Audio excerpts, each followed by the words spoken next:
Five. Ho!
Let us bow our heads and be aware of God's loving presence in our midst. Let us pray. Almighty God, we humble ourselves to you as we gather for our flag-raising ceremony and the celebration of the 29th PNP Foundation Day with the theme, Patuloy na pagbabago tugon sa bagong hamon para sa mapayapang pamayanan. With hearts full of gratitude, we raise unto you all our accomplishments, that your compassionate heart will perpetually supplement our services with the abundance of your provisions.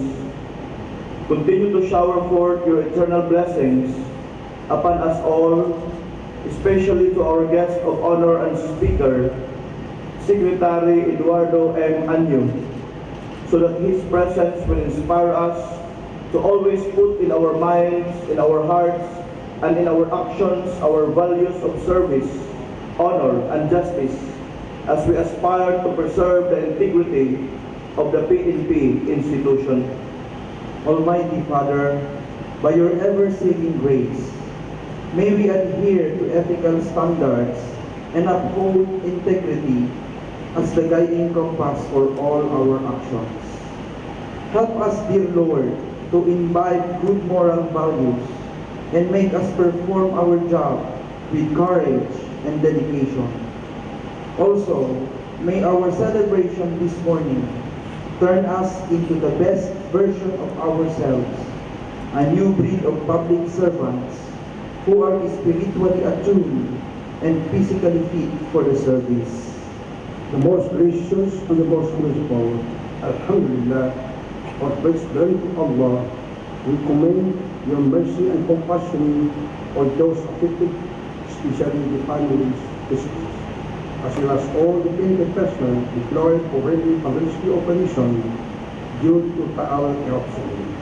May your divine love make them endure all adversities and make the faith of your eternal salvation be greater than any calamity and disaster. All this we pray in your mighty name. Amen.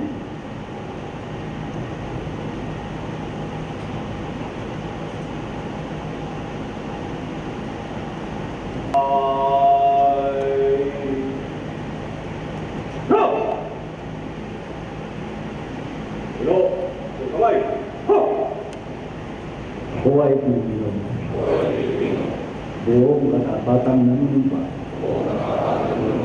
sa watawat ng Pilipinas at sa bansang kanyang sinasalida, may dangan, katarungan at kalayaan na pinakikilos ng sambayanang mga Diyos ay makatapos, makakalikasan at makabansa.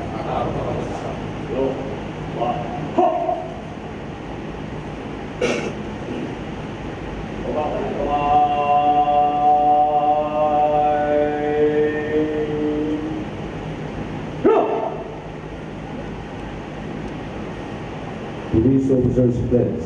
Please repeat after me. I will love and serve God,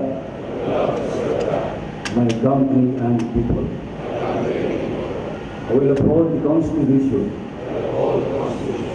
and obey legal orders of the duly constituted authorities. I will oblige myself to maintain high standard of morality and professionalism. I will respect the customs and traditions of the police service. And I will live a decent and virtuous life to serve as an example to others.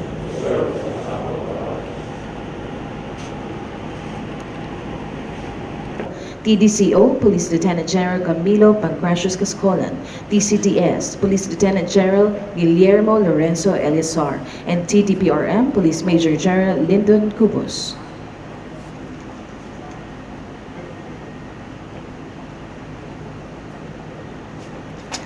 For rendering 46 years of satisfactory service with the PNP from October 17, 1973 to date, the long service pin is hereby awarded to NUP Tessie Torrio Vinluan of ITMS.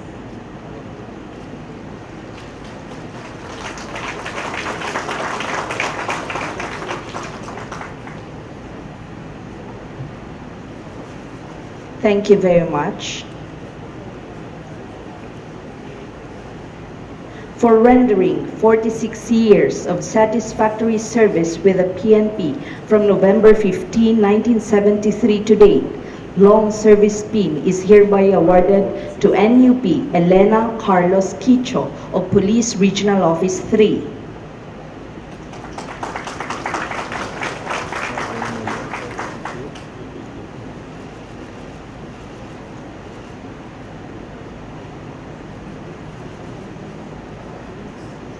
Thank you very much.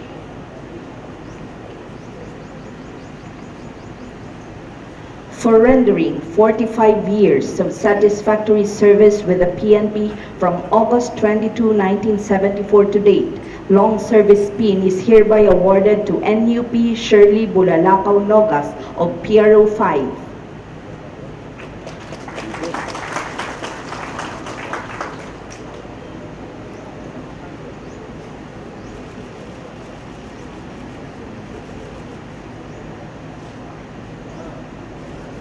Thank you very much. For rendering 45 years of satisfactory service with the PNP from January 1, 1974 to date, long service pin is hereby awarded to NUP Edna de la Cruz Brillantes of Police Regional Office 4A.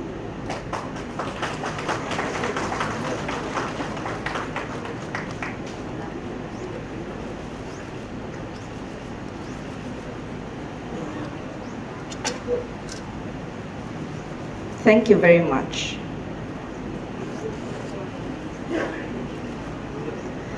For rendering 44 years of satisfactory service with the PNP from March 1, 1975 to date, long service pin is hereby awarded to NUP Corazon Semana Magpantay of Police Regional Office 5.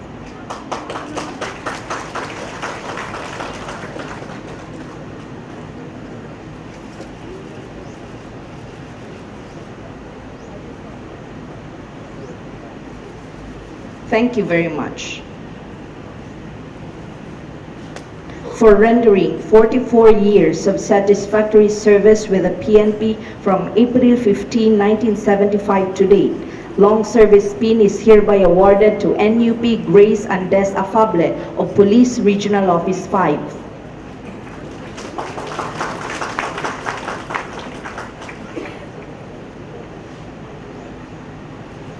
Thank you very much.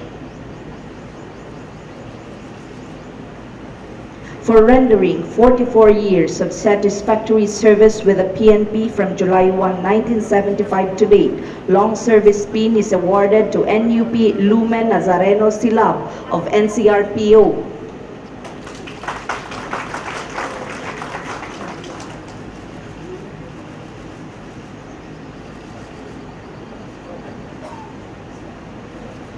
Thank you very much. For rendering 44 years of satisfactory service with the PNP from July 1, 1975 to date, long service pin is hereby awarded to NUP Maxima Manto Redondo of Police Regional Office 4A.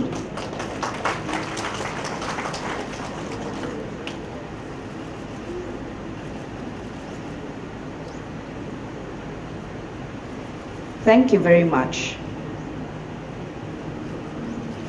For rendering 44 years of satisfactory service with the PNP from October 16, 1975 to date, long service pin is awarded to NUP Erlinda Forteza Duran of ITMS.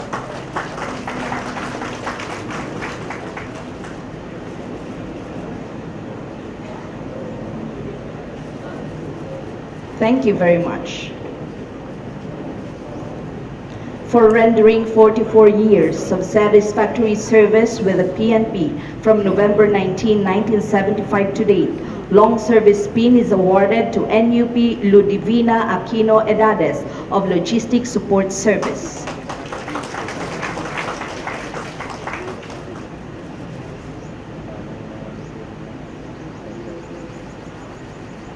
Thank you very much.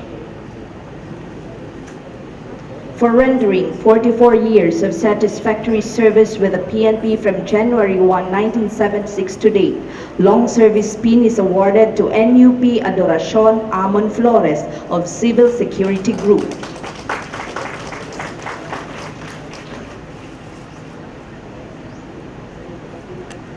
Thank you very much.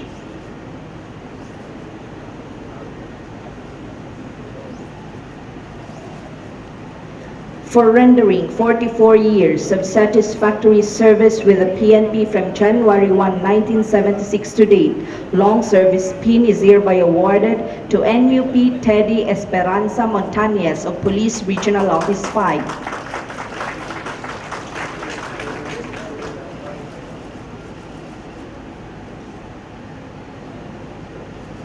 Thank you very much.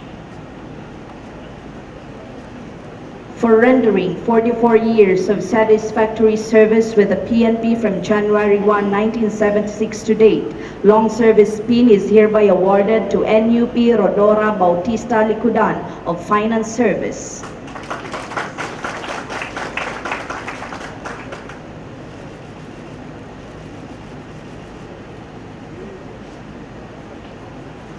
Thank you very much. For rendering 44 years of satisfactory service with the PNP from January 1, 1976 to date, long service pin is hereby awarded to NUP Bernadette Montalban Mendaros of Police Regional Office 10.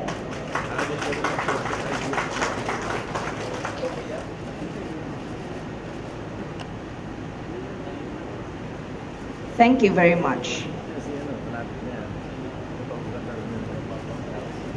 For rendering 44 years of satisfactory service with the PNP from January 1, 1976 to date, long service pin is awarded to NUP Lisa Aquino Peña of the Directorate for Logistics.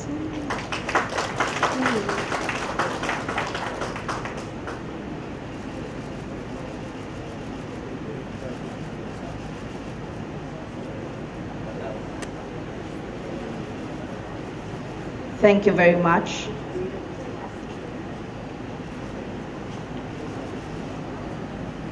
For rendering 44 years of satisfactory service with the PNP from January 2, 1976 to date, long service pin is awarded to NUP Emelita Payumo Octaviano of PRO Bar.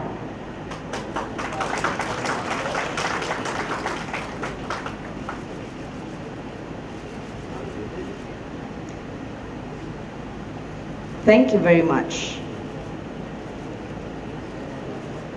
For rendering 44 years of satisfactory service with the PNP from January 2, 1976 to date, long service pin is awarded to NUP Ofelia Anama Garcia of Police Regional Office 5.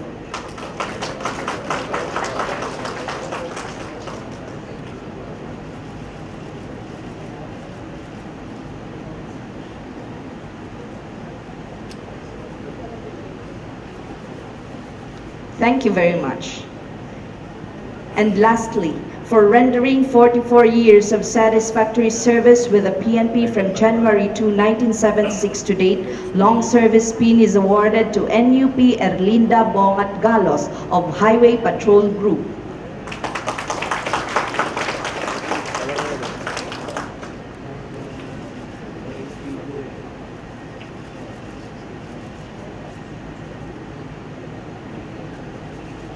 Thank you very much. To all our awardees, congratulations. Please.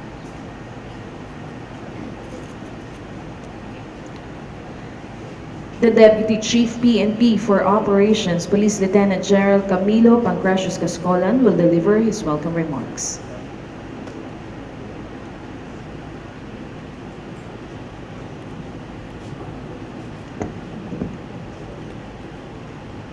To our guest of honor and speaker, Secretary Eduardo Año, sir, Secretary of the Department of Interior and Local Government, to Police Lieutenant General Archie Francisco F. Ongoa, our Chief, Philippine National Police. Let's give him a big hand for it.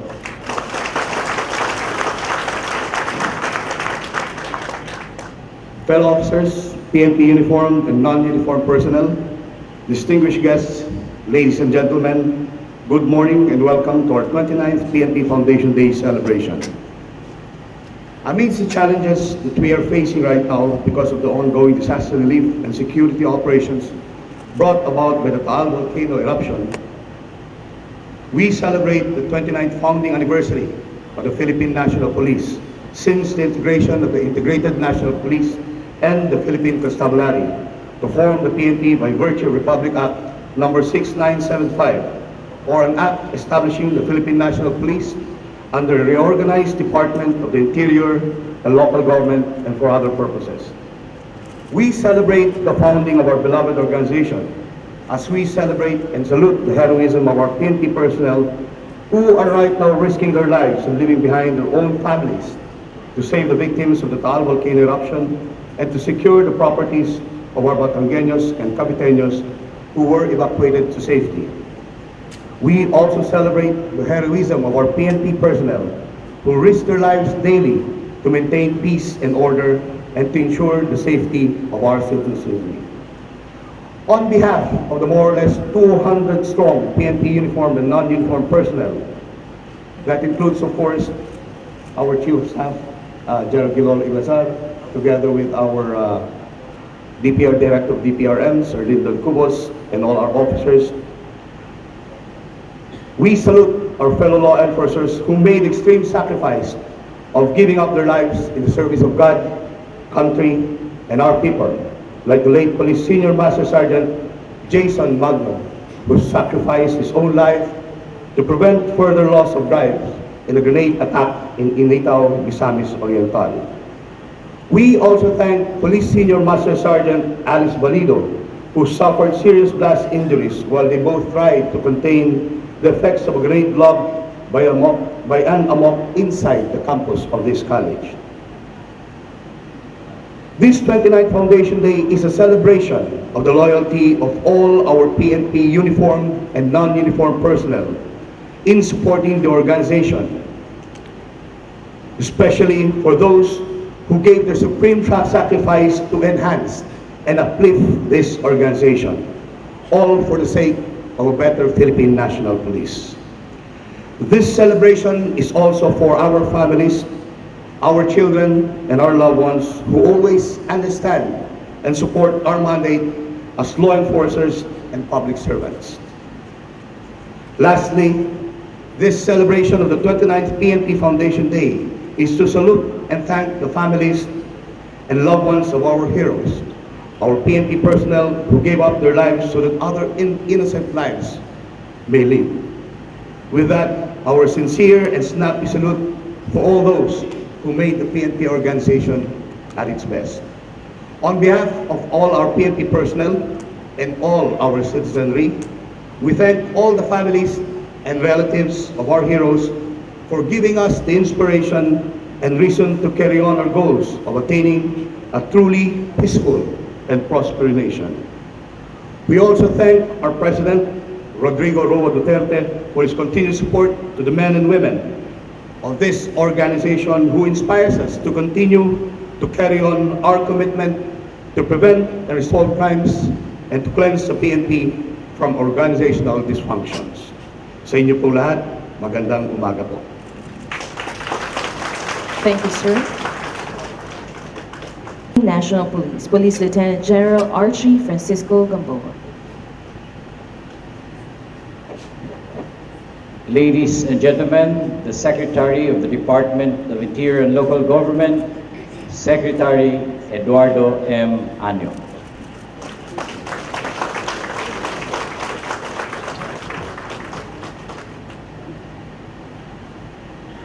Troop Commander, please give the troop stickers paina.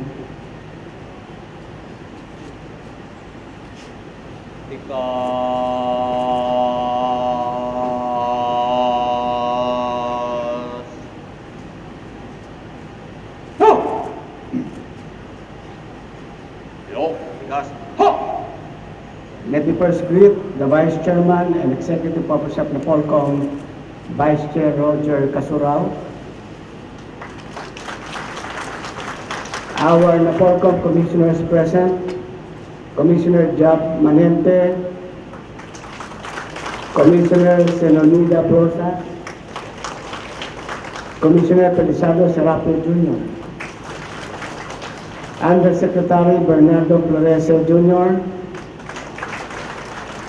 and of course, our newly designated Chief of the Philippine National Police, Police Lieutenant General Archie Francisco Gamboa. Anyway, today, you will receive your 4th star today.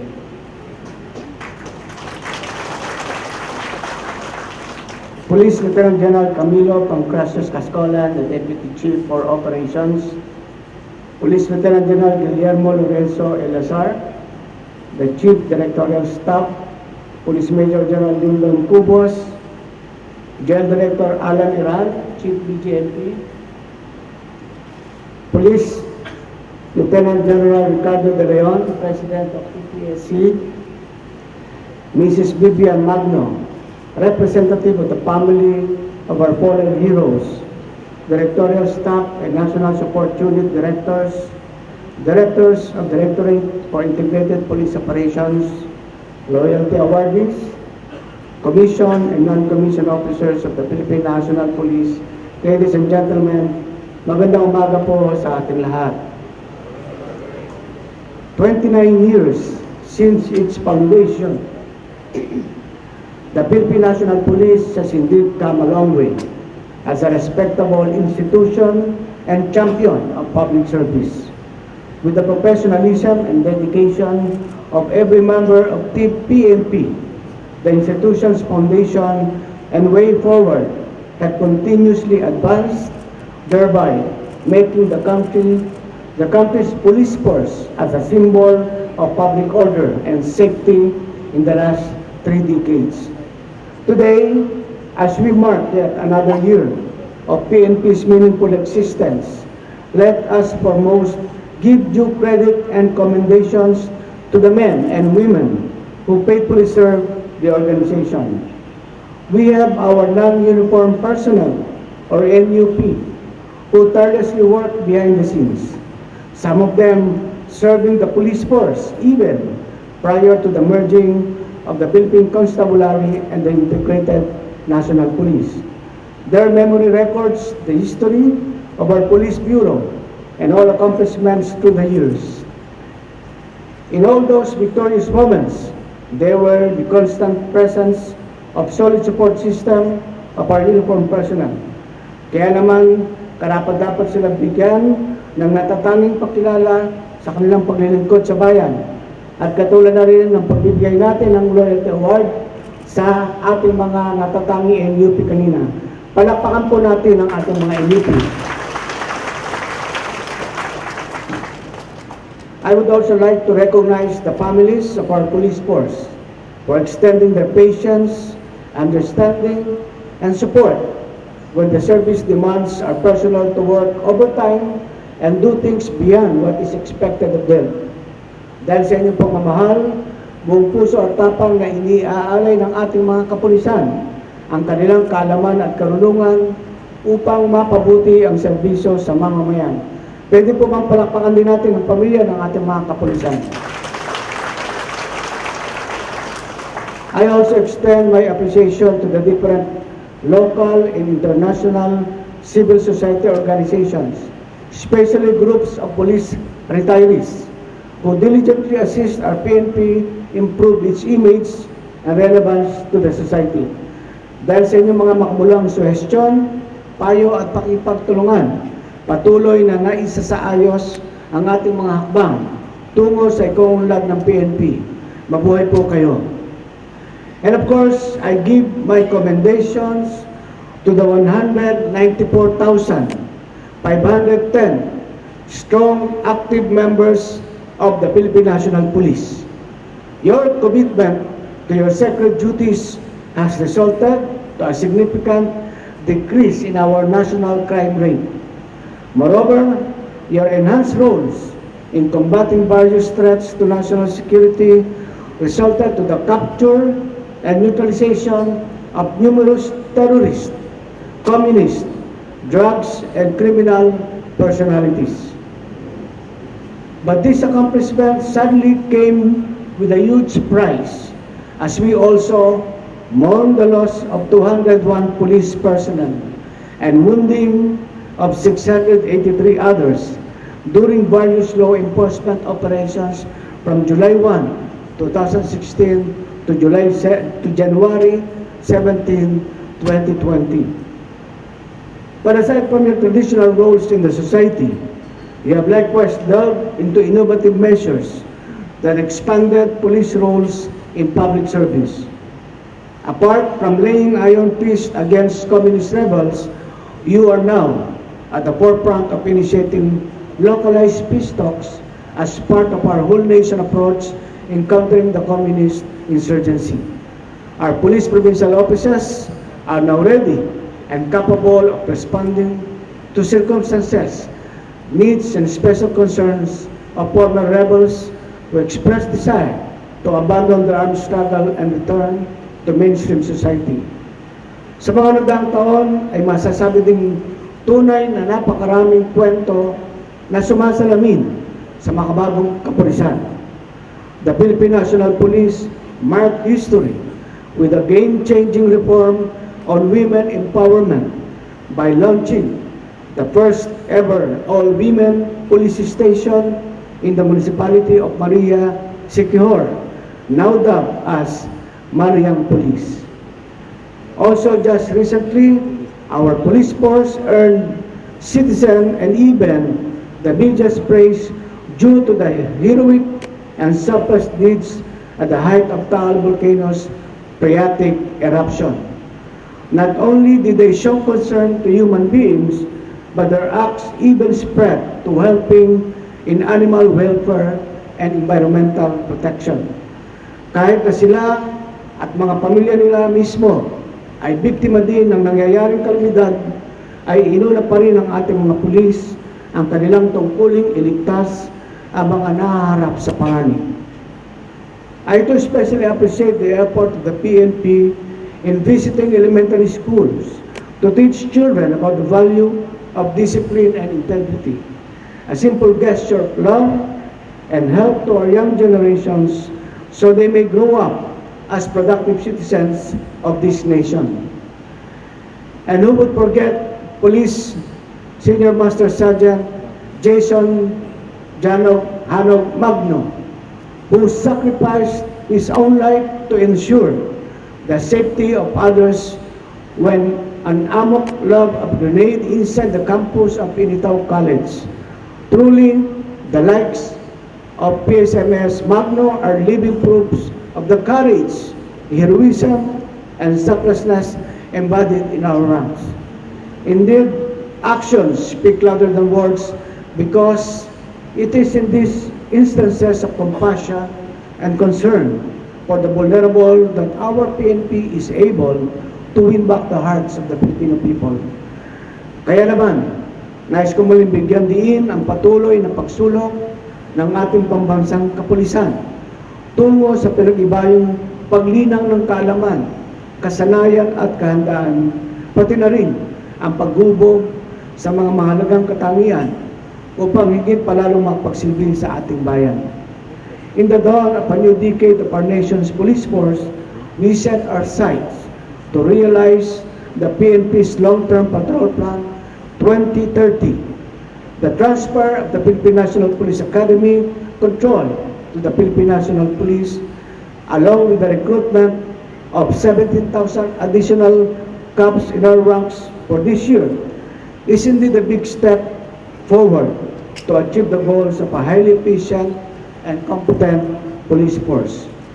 Also, in line with our modernization program, the PNP have already acquired 3 billion pesos worth of police equipment to boost the operational requirements of our units.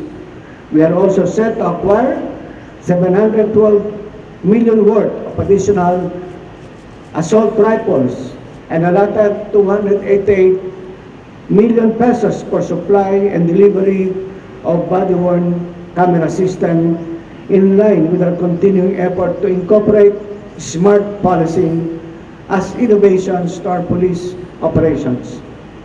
The PNP also took another significant step in realizing its goals for real and lasting transformation as we are now geared towards application for the last and final stage of the PGS governance pathway, the institutionalization stage.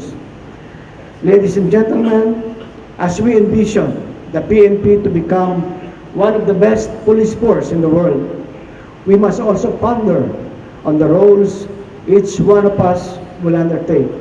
I have said this before, and I would reiterate it again. Every policeman counts. Nakalatag na ang mga plano at programa na makakatulong sa pagpapaunlad ng ating kapulisan. Ngunit nananatiling hamon kung paano ito isasakatuparan, bibigyang buhay at kabuluhan. At the time when the whole PNP is beleaguered with seemingly never-ending issues that affects the image of our force, I urge each and every one of you to continue strengthening your capability and credibility. Sa pamamagitan ng mga simpleng bagay, kagaya ng maayos na pananamit at pisikal na kondisyon, pagsunod sa wastong asal, at pagiging matapat at matino sa kilos at pag-uugali, ay makakamit natin ang tiwala at suporta ng mamamayan. Ating sikapin ang isang pulis ay maging simbolo ng kaligtasan, katapatan at pagmamahal sa bayan. Let us strive that the mere presence of a policeman will evoke love and respect from the populace, but at the same time send shivers to crooks and criminals. With your new chief, Police General Archie Francisco Coronel Gamboa at the helm, I am confident that the PNP is in good hands. With the superb leadership skills, I expect our police force to enforce the law without fear or favor, and to serve and protect the people at all costs. Archie, gawin mo ang sa abot ng iyong mga makakaya upang lalong mapatatag ang kaalaman at kakayahan ng ating mga kawani, linisin ang ating mga hanay, at mapatibay ang tiwala at respeto ng mamamayan sa ating pambansang kapulisan. And I enjoin everyone, all personnel of the Philippine National Police to rally behind Police General Gamboa to move forward. Makakaasa din kayong magiging katuwang at kaagapay ninyo ang buong DILG sa bawat takbang upang mas matino, mahusay at maasahan natin may sagwa ang pagtupad sa ating mga tungkulin. And in the face of many challenges in and outside the four walls of this institution, remember that none of them are insurmountable if we all together do our part. Let us etch our own marks in the proud history of the PNP and be a catalyst for a highly capable, effective, and credible police. police service, not only for ourselves, but the future Filipino generation. Congratulations once again for all the milestones we have achieved and for all future success we are about to accomplish. Happy 29th PNP Foundation Day. Mabuhay ang Philippine National Police. Thank you, sir.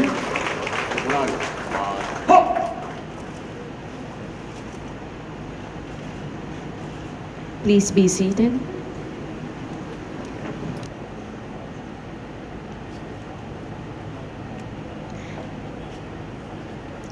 The memento presented is a miniature of Police Brigadier Rafael T. Crame.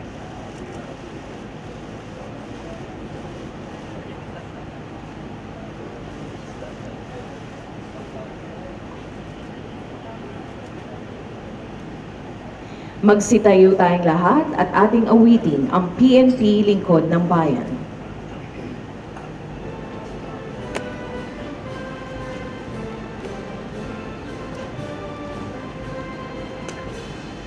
Ay ng katahimikan, PNP Lingkod ng Bayan, kriminal aming kalaban, mamayan pagliliburan. Sa bayan at mamayan, PNP ang inyong sandigan, integridad, disiplina at kasanayan, gabay sa tungkuling alay. Maka-Diyos at makabayan, makatao at makakalikasan, sa tungkuling aming karangalan, ihandog ang isang buhay. Batas ay ipatutupad, pantay-pantay para sa lahat. Walang mayaman o mahirap, ang dulot sa bayan ay galak. Hindi mamayan magtulungan, kaisan katatagan at igapan. Kalakalayulan at tunay, kapayapay ating tagumpay. Maka-Diyos at makabayan, makatao at makakalikasan, sa tungkulin aming karangalan, ihandog ang isang buhay. Ihandog ang isang buhay. Please be seated.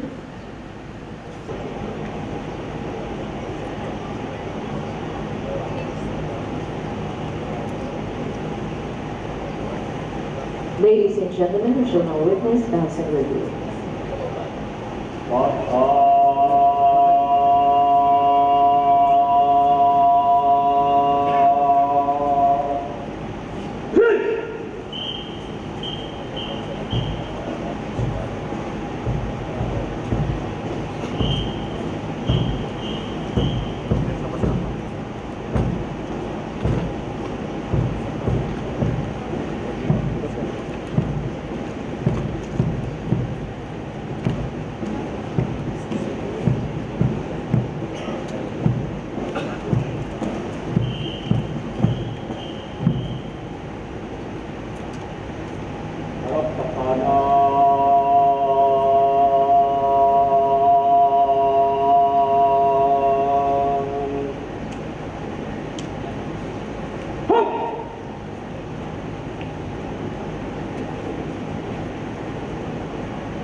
Kalupad.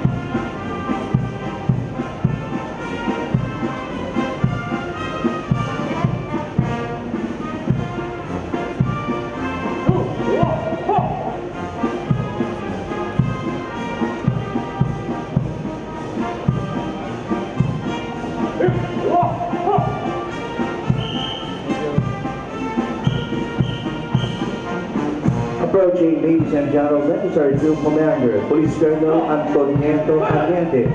Please staff, Police Lieutenant Colonel Casupanan, Police Lieutenant Colonel Tio, Police Lieutenant Colonel Guerrero, Police Lieutenant Colonel De Guzman, and Lieutenant Colonel Doc Yogen. Our Philippine National Police Band, led by Chief Master Sergeant Gigon.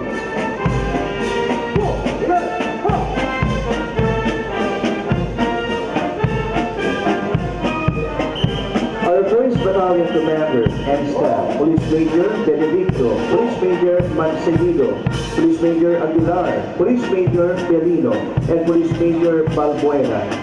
Alpha Company Commander and Staff, Police Major Humali, Police Major Pentecostes, and Police Captain Doloroso. Our 1st Platoon Leader, Police Lieutenant Crisema. Our 2nd Platoon Leader, Police Lieutenant Balisa. Our Bravo Company Commander and Staff, Police Major Pilayan, Police Captain Palaran, and Police Lieutenant Ibarra. 1st Platoon Leader, Police Lieutenant Buena Flor. Our 2nd Platoon Leader, Police Lieutenant Lopez. Our Color Officer, Police Captain Casara. Please all rise for the colors.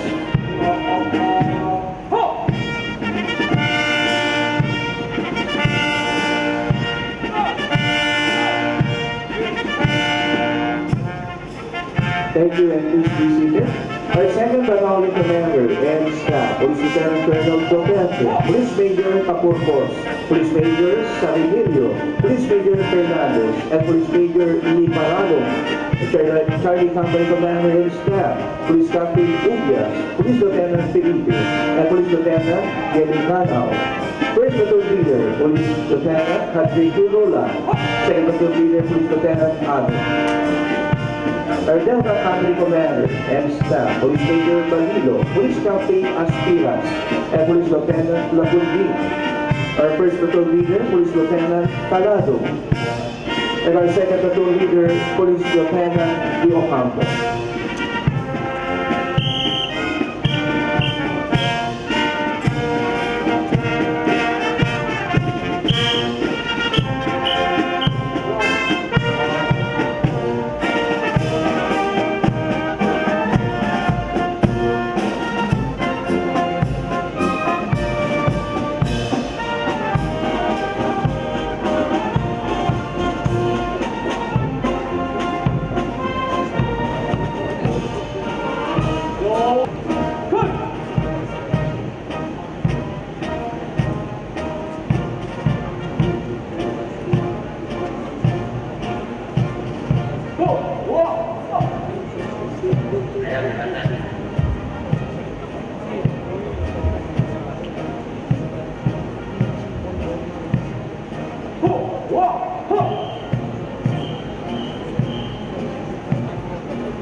The first part of our celebration is being completed. We shall now proceed to the wreath-laying ceremony.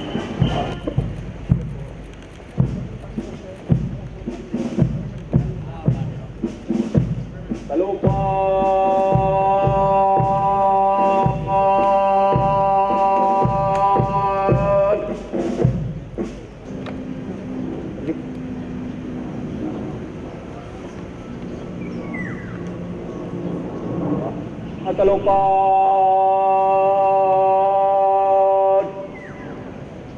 of the Lord.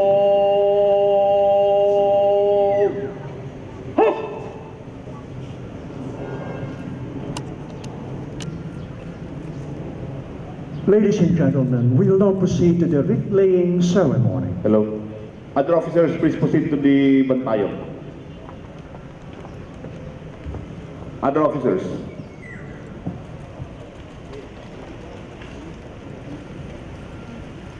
Tanghal!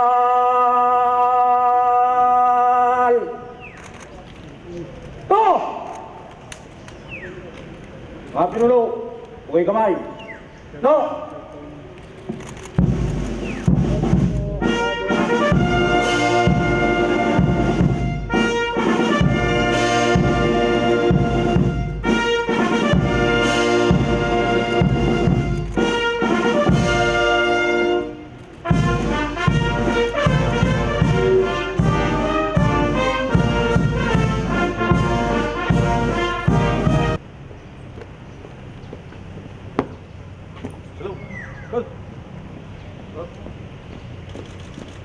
To!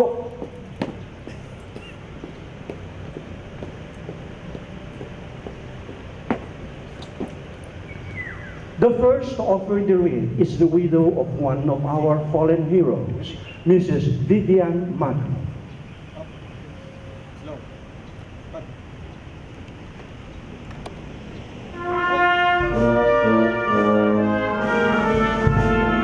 Mrs. Vivian Magna stood for her family when her husband, the late police senior master sergeant, Jason Magno, was killed in action on November 28, 2019, when her husband was stranded in a call for police assistance at Ilitao College, Misamis Oriental.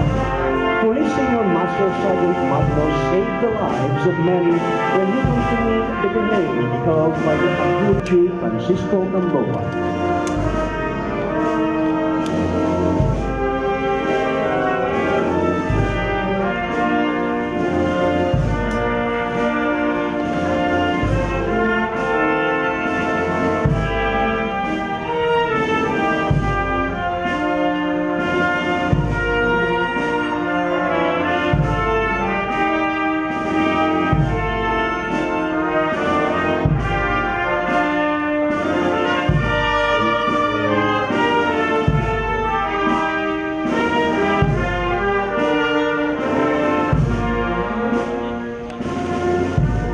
The Secretary of the Department of the Interior and Local Government, Secretary Eduardo Año, will now offer to me a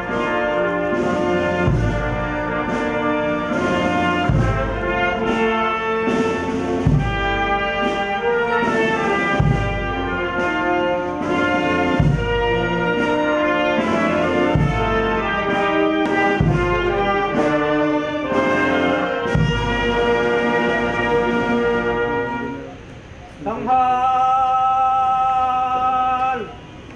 To!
Ginoo, tapos na po ang pag-aalay ng bulaklak. Ibantayog ng mga bayaning taga-pamayaba.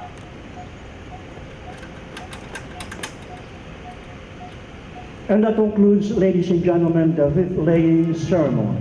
Again, we'd like to thank for joining.